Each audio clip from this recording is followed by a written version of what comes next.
who was an expert on the theology of Jonathan Edwards, once wrote a little book called Justifying a Scare Theology. Because, of course, if anybody was the master of scaring people with their theology, it was Jonathan Edwards. Edwards' sermons on hell would curl your hair. And when he gave his famous sermon, Sinners on the Hands of an Angry God, people actually passed out in the church while they were listening to this terrifying description of God's judgment.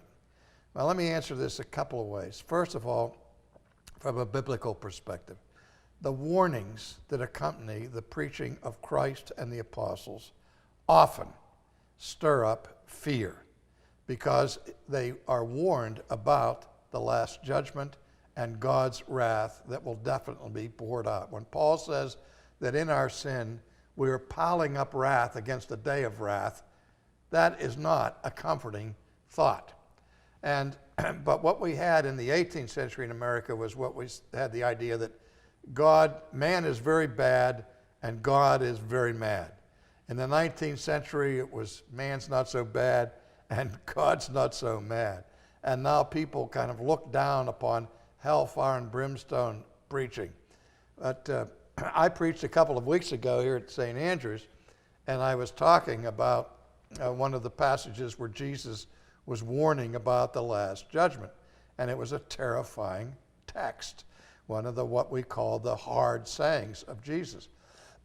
And I mentioned in that sermon, in my whole life, I've only had two people tell me that the reason they were motivated to listen to the gospel and come to Christ is because they were terrified of going to hell.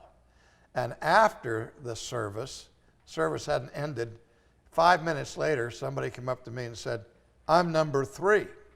And then 5 minutes later, another person came up to me and said, "I'm number 3. I said, "No, you're number 4. I just had number 3 a couple of minutes ago."